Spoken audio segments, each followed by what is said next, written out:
Okay, we are live. I don't know if anybody's here, to be honest with you. You guys might be listening on the phone.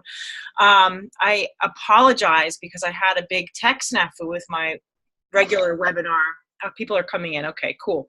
I had a tech snafu with some of my webinar software. So that's why we're doing it on Zoom, and we might not have as large of a turnout as I anticipated because of that, but this is being recorded. It will be sent out. And I'm going to dive right in because we're also on a time limit with Zoom because I have the free version of it. And let's just get this rolling, okay? So if you have questions, I think that there is a chat box available, but if not, I'm going to send you the replay. I'm happy to answer any questions that you have individually.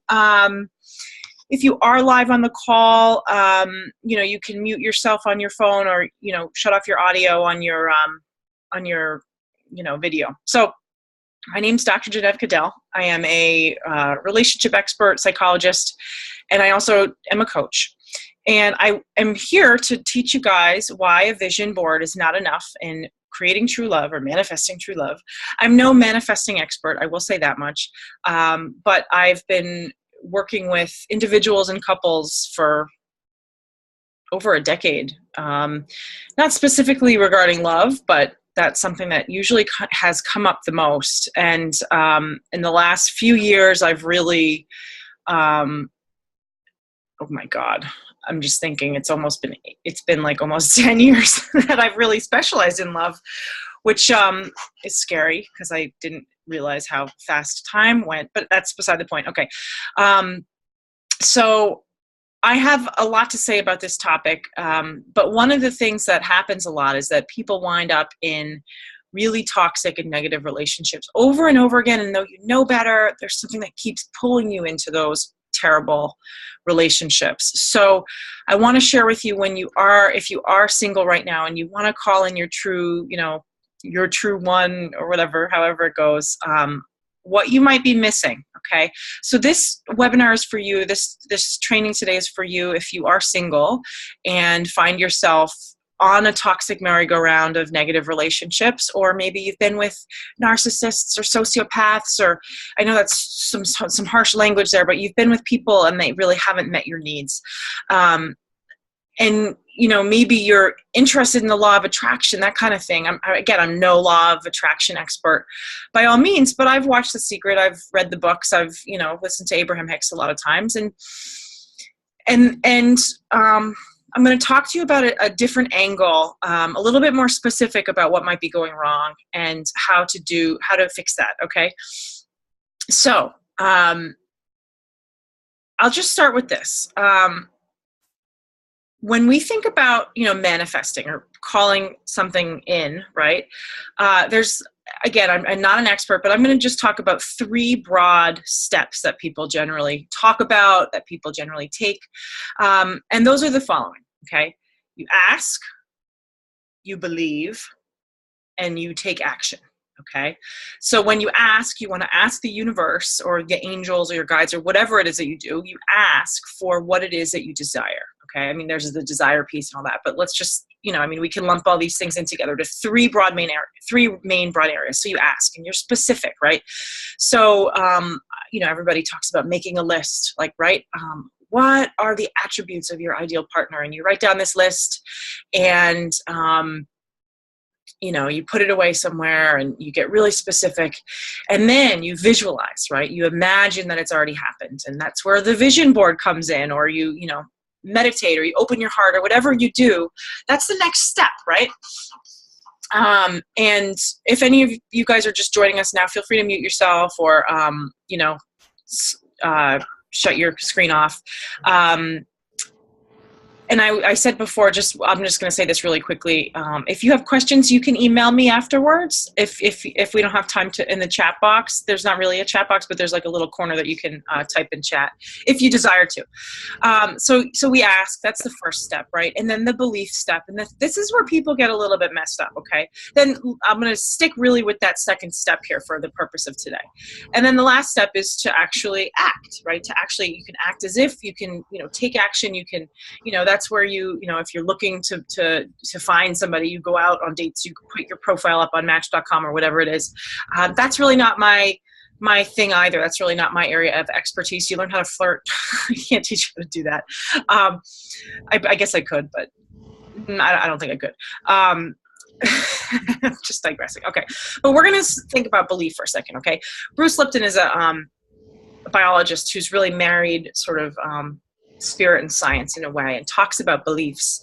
And one of the things he wrote about in one of his books was that, our subconscious is like 1,000,000 times more power. I'm paraphrasing here, but our subconscious is 1,000,000 times more powerful than our conscious mind. Okay. And so we can do, I think that, visioning and all of that work is very important, and it's trying to get stuff in on a subconscious level. But all of the thinking in the world and, all of that sort of left brain stuff, and I guess vision boarding is not left brain, it's right brain, but you're working against some really, really, really rigid and stuck patterns if you've had a history of bad relationships. Okay. So the piece that's not enough is this, there's this sort of underlying pattern that subconsciously you're recreating in all of your relationships, if that makes any sense. Now I'm going to back up for a second because I want to tell you the good news. Okay. Now, back in the day, it was believed that if you've been dealt a bad hand in love, if you've been dealt bad cards, if, maybe you have a history of trauma or abuse or neglect or something rough in your own interpersonal life, that your what's called an attachment style, this is like psychobabble, right? But your attachment style was, it can be considered insecure, meaning you don't connect in a way that's healthy. And I'm putting all these things in quotes because just bear with me here. It was believed that you don't know how to have a healthy relationship basically, and you're screwed. So sorry, try in your next lifetime. Okay. It was believed that these attachment styles were fixed. Okay. The good news is that recent research shows that they're not fixed, that our brain is capable of making all kinds of changes, and it does. And I think what's being found more and more is that, yes, DNA and genetics definitely plays a role. People are born with certain temperaments. All of that is very, very true. But the impact of experience in actually changing up our brain is becoming more and more noticed, okay, and becoming more and more proven that we actually change up in our experiences. So that's really, really good news. That's really, really hopeful. And it just kind of shows the power of love, okay? So the reason why I'm saying that is if any of you feel like, I'm screwed, I've never had a good relationship, I don't know even where to begin, I don't know how to have a good relationship, I keep, getting in the wrong kinds of relationships, this is sort of like it for me, that's not true. There's good news, and that you can create the kind of relationship that you've always wanted. You can create the kind of relationship that you've always dreamed of. But it's going to take more than vision boarding, okay? So what's it going to take? I gave a presentation a couple of weeks back on the 5 steps or the 5 shifts you need to make to create true love. The first was belief, and again, that's sort of where we're going here. The second was understanding this new science of love and how to have a solid relationship. That's really, really important, and also cutting edge information. The third was changing up your patterns, which we're going to talk about more today, because that's really what the heart and soul of what we're talking about today is. The fourth shift that you need to make is to actually forgive and let go. And look, we can rope this into changing up your patterns, because if you're hanging on to old stuff from the past, you're keeping it in your energy sphere, you're keeping it in your vibration, and you're going to keep attracting that, right? It's just going to block you also from taking the next step to where you want to be. And then the last shift that you need to make is to find somebody to help you with this stuff, because we are not meant to do this alone. And it's really scary emotional terrain that you're going down when you start to do this kind of work. But what we're talking about here now is looking at your patterns, okay? You've got to believe, right, that it's possible to have true love and all that. But it's more than just that. It's more than just believing that it's possible. It's really being clear on what's necessary to actually make it happen, right?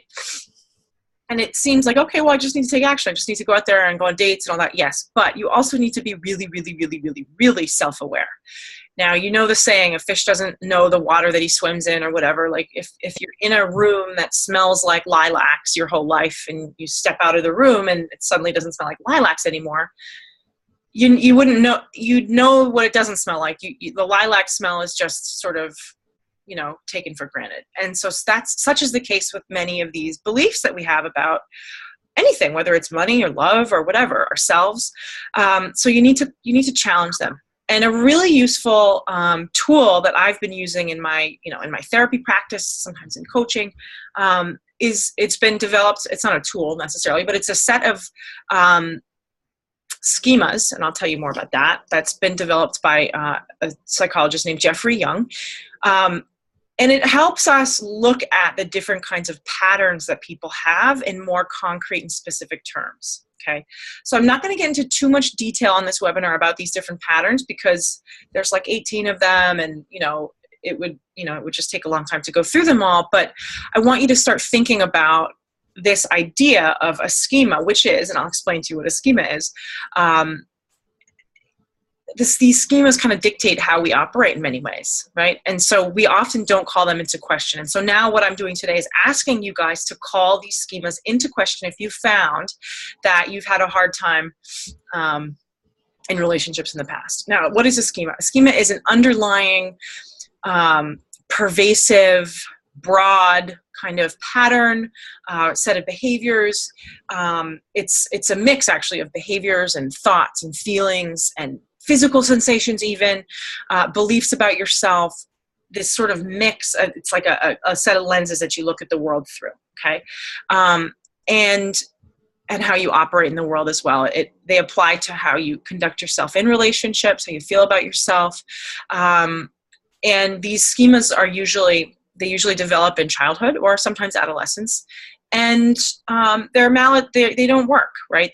They're not helpful for you, right? And so we're talking about maladaptive schemas, right? I know that sounds very not. I should probably make it more fun, the language more fun, like just patterns that don't work anymore, right?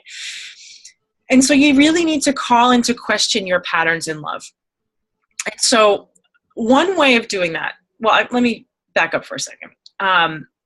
There are different ways that we manage these schemas, okay? We all have different tendencies. Basically, we have different tendencies that involve, I think if you can mute yourself, I'm not sure, and I apologize again for being on Zoom. I wonder if I can mute, I'm gonna mute you guys. Yeah, okay, I don't know if that helps anything. My screen just went small, but that's okay. And I will open up the lines if you guys have questions, because I guess I'll be able to. So, there are a few different ways that we sort of are coping styles, right? Whether it's with stress or disconnect. And if you think about it, this is all really tied into our physiology and our biology. We are, Sigmund Freud said, we are no more vulnerable than when we are in love. And that's very true, because our brains are coded to connect and to attach as primates. That's sort of how we operate. And when that is cut off, when we can't connect with somebody, especially if it's somebody important to us, but when we can't have that, when that doesn't work, we freak out. Our brains go haywire, a primal panic reaction sets off, and physiologically all kinds of things happen, right? Because at the end of the day, what that means is if we're not able to connect, if it's not working, if we're not able to get our needs met by somebody else, revolutionary. It's like we die. It's like as primates, it means we're cut off from the tribe. That's how it feels, right?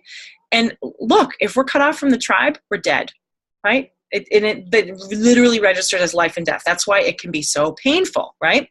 That's why people end their lives over this kind of thing.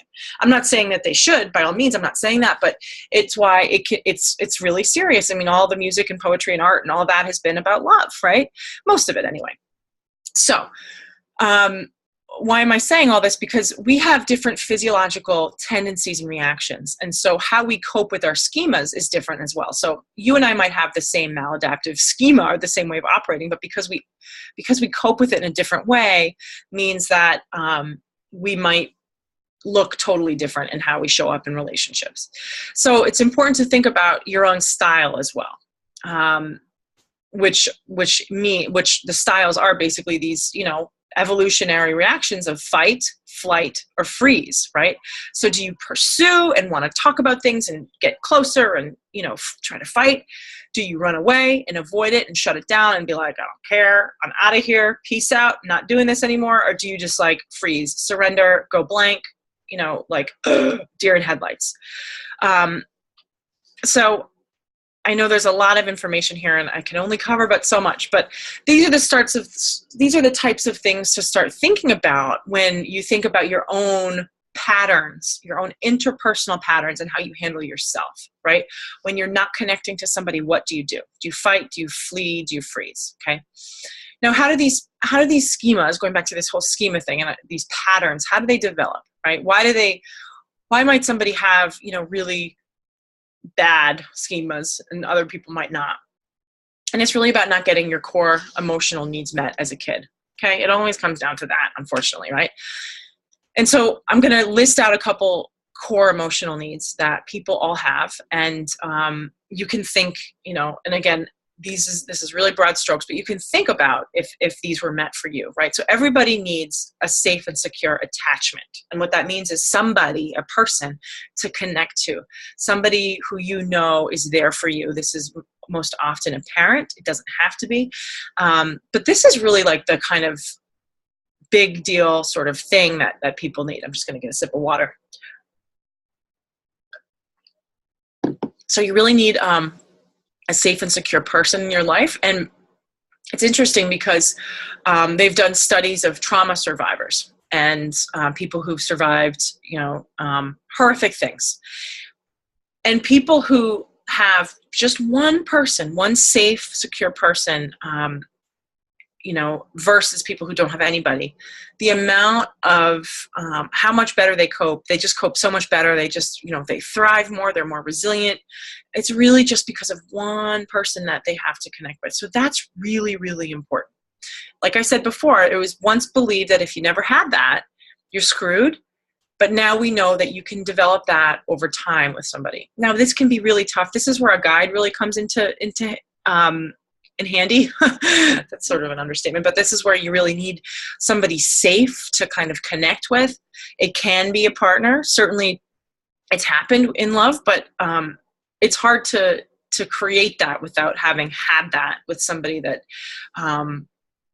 it happens all the time, but it can be very tricky. So that's one core emotional need that I think is the most important, which is the secure emotional attachment. Now, there are others, like you need, kids need to have a certain degree of autonomy, right? And they need the ability for spontaneity and for play. They need a certain amount of limits. Like there are all these different sort of core needs that people have. And when they get sort of, look, nobody got it perfect, right? And so your schemas develop as a result of whether or not those needs were met. So I hope that makes sense. So let's just dive in a little bit deeper and talk about what the different schemas are, some of them. And again, I don't want to, this is not like, black and white stuff. Okay. There's a lot of overlap. We're talking about emotions. We're talking about patterns. This is not a perfect roadmap in terms of these patterns that people have, because like I said, they all overlap. And, at the end of the day, this is stuff that's been created to help us understand it. So I think it's helpful though in understanding it. And so one thing, I'd like all of you guys to think about is if you look back over the kinds of relationships that you've been in, do you notice any patterns? Okay. Do you notice any patterns in terms of the quality of the emotional connection that you had with your partner? Okay. So a lot of times, and again, this part's not really rocket science, but and you've heard this before, but we mimic in our romantic relationships, maybe you haven't heard it before, but we tend to mimic some of the type of relationships that we might have had with one or both of our parents, right? That means that if these schemas developed in early childhood, we may be repeating them to some extent, okay? Depending on our style of coping and all that. So if you think about it, right, if you think about your own core emotional needs as a kid, right, and think about like if you had a place to safely explore your emotions and, express them and have them validated and all that, have you found, if that was not true for you, if maybe there wasn't room for your emotional expression, maybe, you weren't with somebody your parents weren't very warm emotionally, that kind of thing. Do you find yourself with somebody who's maybe more cold, right? Emotionally withdrawn, right? So again, it's hard to sort of, because I'm speaking in broad strokes here, it's just something to think about, okay? So one of these patterns that we're talking about is called emotional deprivation. Some people always wind up in relationships in which they are emotionally deprived, right? Maybe their partner is just out to lunch. Maybe they're emotionally unavailable. Maybe they're constantly dating someone who's got something else that's more important than them, whether it's, a husband or wife, or an addiction, or something like that. It's just interesting to see how what's within is reflected on the outside, okay? So if you've got this core script somewhere that you may not be aware of that says the way to connect is to really not get your emotional needs met, right? That's sort of how this gets ingrained, and we don't really call it into question necessarily. You might see that reflected on the outside in your relationships. I hope that makes sense. If you've been, if somebody's been, let's say, abused as a kid, right? They might find themselves in abusive relationships, not necessarily, but that could happen. Or they might, if that's sort of a schema of like, mistrust or abuse is something that they've taken on, right? Which as a kid, you're going to take it on some level unless you do work to remove it, which happens a lot, and you can. Then that's going to be reflected on the outside in some way. But again, we have different coping styles. So you can, if your style is the freeze and where you just sort of surrender to the pattern, you're going to find yourself in relationships where you're being abused and you just surrender, and that's sort of how it works. If it's more of a fight coping approach that you have, then you might be a little bit abusive yourself, right? Or if it's a flight, then you might avoid the whole thing altogether and just not trust people or keep a wall up high, right? And again, I'm talking about unexamined patterns, right? So maybe, I don't know where people are who are listening to this webinar. Hopefully this is all not totally new to you guys, but it's really important stuff. So my advice would be to think back on the kinds of upbringing you had, right? The kind of, also, the role models that you've had, that tells us a lot too about how to make love work, right? Not necessarily well, but think about the kind of role models you had, the kind of upbringing you had, the kind of emotional connections that you had with people, and how you were treated, right? And how that might be playing out in the kinds of relationships that you're in now, or that you've been in, right? Maybe you're like, okay, you know what? I'm done with that. I got to do something different. You've got to have that self-awareness piece, and you've got to really look really closely at your own tendencies. And once you can sort of understand the pattern itself, it's not like that's not the solution, that's not the answer, but that's the start. Okay, you've got to be self-aware. And so I'm going to give you some tips about how to do that, because it can be tricky. How do you know that you're in a room full of lilac smell if you're in a room full of lilac smell, right? You don't. So one solution would be to sort of understand these different patterns and again, look back on your own stuff and see if you see any commonalities. And I will say this, it's important to know what a healthy relationship really looks like. And I'm just going to tell it to you really, really, really quick. A healthy relationship is a secure, safe and secure emotional connection. Okay. It's one in which you feel important, you feel responded to, you feel, valuable, you feel cherished, you feel accepted and respected. That's what in a nutshell, right? What a healthy relationship is, where, and again, it's a reciprocal thing. It's not just one-sided. It's, you think of your partner thinks of you, you take care of each other. And my mentor, Sue Johnson, who's the founder of Emotionally Focused Couples Therapy, which is just, really blown the lid off how mental health is viewing relationships and romantic relationships in particular.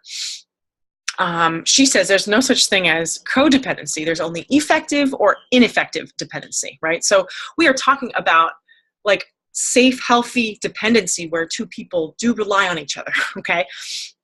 So if you haven't been grown up around that, if you haven't seen that, how are you supposed to know how to get it right? And if the only thing that you've known is that maybe you've had to subjugate your own needs, or maybe you've had to, go above and beyond to try to take care of someone else, or maybe, you haven't had that kind of safe and responsive emotional connection with someone, that's not how it has to be. Okay. We are all wired to create this kind of safe, loving relationship where there is this, secure emotional connection. But it's a lot more difficult if you've never had that before. So that's, if you hold that up, that sort of template of what love is supposed to look like, next to what you've experienced, find out what's missing, right? Find out what's gone wrong and look back on your past relationships and try to connect the dots and see, have there been patterns? Is there a theme? Is there a theme going here? Because those are signs to you. Those are red flags about what not to look for in the next relationship. But here's the hardest part, okay? The hardest part is that you are so naturally, you naturally gravitate toward the very thing that is not good for you, because it's home, because it's familiar, maybe because it's exciting, right? And so you have to be really wary of falling into that same pattern. So being super, super aware is key.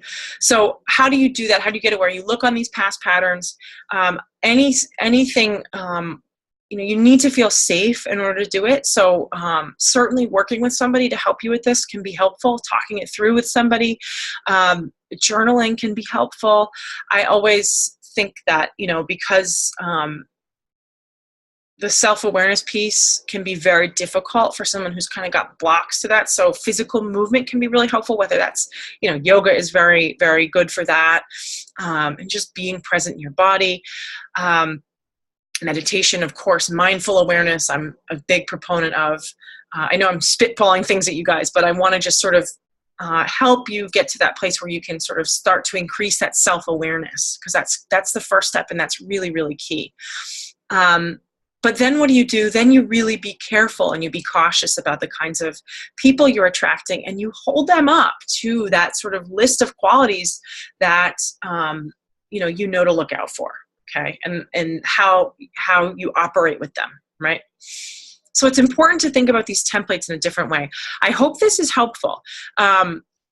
Another thing is that you need to have this willingness to change, and it can be really, really difficult.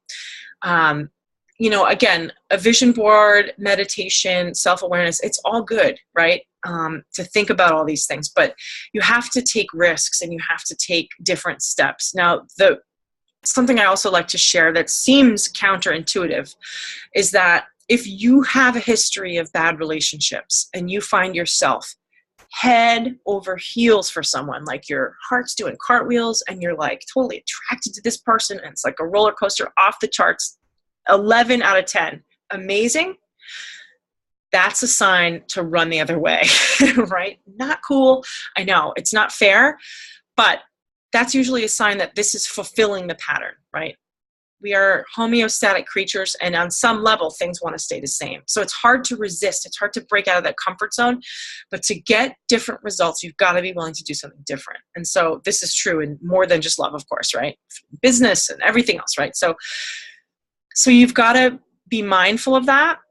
And you've got to settle for maybe a 7 at first, right? Out of 1 to 10, right? I'm not saying like go with 2, but maybe someone who it's not as exciting. It's going to be a slower build. And that can be really difficult. That's where many people get it wrong. And it's interesting because I have people come to me and they're like, I really like this person. We're so in love, but there wasn't sparks. It's not a fairy tale. But he's so good to me, he takes care of me, and something just doesn't feel right, it feels uncomfortable, that's good, okay? As long as, the behavior speaks for itself. It may not feel as hell yes, right? But something about it is strangely comforting. So I hope that makes sense. I want to leave, I know I don't have a lot of people here today, there might be some people on the call as well, that are calling in. I don't even know how that works, to be honest with you. But if people have questions, there's a little chat box. If you put your mouse on the screen, I don't know if you guys are on your phones or on your computer screen, there's a little chat box, and you're welcome to type something in. Or I muted one of you guys. I can unmute you, but I don't want to. You can mute yourself. Yeah, I'll wait. I'll just do the chat boxes so that we don't have a lot of feedback. Just, type any questions in that you have. Again, I'm really sorry about this. I know we don't have a lot of people here today because I screwed up. My webinar software just was not letting me get on when I was trying out earlier. So I hope this is helpful. I know it's not, I'm not getting into a terrible amount of depth about the different patterns that exist, but I'll tell you about some of them. Like emotional deprivation is one, like I said. Mistrust abuse is one of them, where you wind up in relationships where maybe you're not taken care of, or maybe you're actually outright abused, whether it's emotionally or physically. There's defectiveness, right? If you have this idea, then maybe you kind of walk around thinking you're defective on some level, and that might result in you not really even putting yourself out there, right? I mean, there are many different roadblocks that we can look at through this lens of schemas. And again, it's not black and white science, but I think it's helpful because it helps us look at things from that perspective. Somebody else just joined us. I'm just going to mute the line. And I don't even know if I can. Yeah, hold on a second. Let me see if I can. Yeah. All right, just muted that audio. And I'm sorry, we're almost wrapping up, so you missed most of it, but we'll send this to you on the recording. There are lots of different of these patterns. There's also, subjugation, where you subjugate your own emotions, or self-sacrifice, where you always put the other person first. And you can, think about this in terms of what your early life looked like. And I know it's so like, oh, I know it always goes back to the childhood, but the trick isn't spending a whole lot of time there figuring it out. It's just like, okay, go there, figure out, okay, that is my pattern, and this is how it shows up in my life, and this is what I'm going to do differently. I have a chat. Don't be sorry at all. I'm glad you're here, and thank you for being here, Jill. I appreciate it. And if anybody has any questions about anything that I've covered so far, feel free to type it into the chat box. And I, again, apologize about the whole webinar situation. We're going to wrap it up shortly because we only have 40 minutes. So I do want to tell you guys about a program I have that starts next week, actually, where we kind of dive deep into these patterns, because that's just part of it. I mean, I teach you guys much more about this new science of love and how to get love right, and the way it really works, and what the neuroscience is telling us now about how to really show up in a way that works. But I think that part of some of the time sometimes I hear people say, oh, I just need the right partner and then everything will be fine. That is so far from the truth. That is so far from the truth. First of all, the right partner might be underneath your nose, and you might not even be aware of it because it's not exciting, because you're operating from these schemas or these maladaptive patterns. I sound like such a psychobabble, but you know what I mean? You might be operating from this place and you might not even recognize it. That's one thing. And then the second thing is that, we tend to carry ourselves a certain way in relationships as well. And so I'm really excited to shake all that up and show people how to, that self-awareness piece that's so key, but also what needs to change, and also what, your tendencies might be. And it's the coolest thing about this. It's such a huge topic where we feel like, oh, everybody's unique and we all have our own ways and stuff like that. But at the end of the day, we're all human. We're all biologically wired, not the same. We're not all wired the same, but to some extent, there's only but so many things we can do because of our wiring, if that makes any sense, right? So that fight, flight, or freeze thing is very, very important to think about in terms of how we act in relationships. So I'm really excited about this new program that I'm offering. It's called Revolutionize Your Love, How to Create True Love Even If You Don't Think You Can. And we take a deep dive even further into these patterns where, you'll take an assessment and you'll look at your patterns. It's not like a formal psychological assessment by all means, but it's an opportunity to work with me. I've got a small number of openings. We have a few people in it already, to really, you know, dive a bit deeper into all of this so that you know everything, not everything, but you know a lot about what's important in terms of this new science of love, how to get love right, how to make it work, your own patterns, the warning signs of toxicity in relationships if you are dating and maybe you've had a history of attracting the wrong kind of people. There are definite red flags out there. You know, sometimes the most charming people can be the most deadly, right? So we will cover all of that. How to know the difference between when you're settling or just being flexible. So anyway, I'm excited about that. If you're interested in signing up, I'm going to send a link out with this recording. Or you can go to bit.ly/revolutionize love, R capitalized, L capitalized. And if you have questions about it, you can reach out to me. Like I said, if you do have questions about this webinar that you didn't ask, because we are running out of time. And I mean, let me ask you, do you have any questions about any of the material I've covered so far? We have a few minutes left. I'm just going to take a sip of water.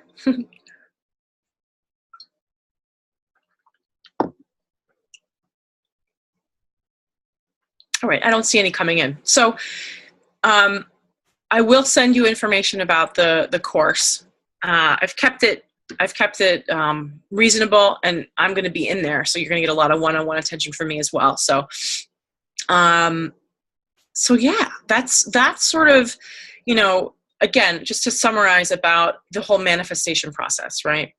You got to ask, which means you got to be clear about what you want, right? But sometimes our brains, or at least our frontal cortex, the kind of our conscious brains, I should say. I have a question here. I look forward to receiving info about your course. Great session. Oh, I'm so glad. Thank you. I'm glad that was I hope it was helpful, Cheryl. I feel like I was a little bit rushed because I know I'm being cut off by Zoom in a few minutes, but I really appreciate that. But again, we got to ask, we got to be specific, but sometimes our conscious minds are at war with these sort of underlying ways that we have. And there are a lot of different ways to change those patterns too. So one other thing that I'm going to be incorporating in the course, which I think is, I don't know, I think it's very unique to the relationship sphere. Maybe it's not, but at least, anyway. It's going to be some emotional freedom techniques, some energy psychology to help you guys shift out of these limiting patterns, because all the talk in the world might not do you any good, to be honest with you, right? All the journaling in the world, all the, you know, I think self-reflection is huge, journaling is huge, but when we can actually shift up the energy, that's when the magic happens, right? So awareness is key, and then we'll shift up those beliefs and those inner blocks and get you guys on your way to creating the kind of love that you deserve, because it is so possible. It is so within your reach. And I'm really, really excited to help people with this, because what's better than that, right? Gosh, it's so important. When we are stronger in love, our brains are literally stronger. There's been research that shows that we're more resilient to fear. We have, Jennifer says, yes, okay, good. I'm so glad to hear that. We're more resilient to fear, are more resilient to pain. There's literally research that shows how, you know, your pain just doesn't register as much. My partner died suddenly a few years ago. I'm just getting over breast cancer, so just looking for tips for how to break into the dating scene. I'm in my late 50s, so not so easy. Oh my goodness, Cheryl. I am so sorry for your loss. And I'm so happy to hear about your remission. That's just getting over breast cancer. Looking for tips into how to break into the dating scene. Yeah. You know, I'm going to be honest, Cheryl. I'm not a dating coach so much. I mean, this is more about if you've had a history of bad patterns in relationships, but loss is a huge thing, and to be able to open your heart up again after what you've gone through must be difficult. Thank you for writing that. we're not really going to talk too much about how to break into the dating scene, to be honest. I mean, certainly if the rest of what I share sounds relevant and you do have additional questions about that, that's certainly something that we can discuss. But I will be honest with you, it's not my forte in terms of like all the online platforms out there right now. There's a woman named Lisa Schmidt. I'm not sure if, Lisa Schmidt, Leslie Ziamba, these are people that are coming to mind that are dating coaches, I believe. And I don't want to, I think that I know they're great. They're both great, but that's something to think about as well. But anyway, love is great. The fact that you're getting out there and opening yourself up again to it is fantastic. And yeah, and thank you for sharing that. So I'm going to wrap up, guys, because we are running out of time. But I will send you the recording of this. If you have any questions that come up, if anything, if I sort of sparked something and I didn't finish it, I know I was a little bit flighty for this. Let me know. I'm also going to give you guys a recommendation for a book. If you're interested in learning more about these life traps, but don't really feel like doing a program right now or getting that personal support, the book is called Reinventing Your Life by Jeffrey Young and Janet Klosko. And in the book, they really do break down the different sort of patterns that people can get caught in, and they call them life traps. So, that's just the term they use. But we'll be using those as well, along with a whole bunch of other research that's been coming out about how to get love right. So I want to thank you guys again for being here, and let me know if you have any questions. You'll get an email from me and you'll have my email address. So thank you so much for watching. I hope you enjoy the rest of your Thursday, and thanks for bearing with me with my technical issues. Thank you, Jennifer. Thank you so much for being here. Bye, guys.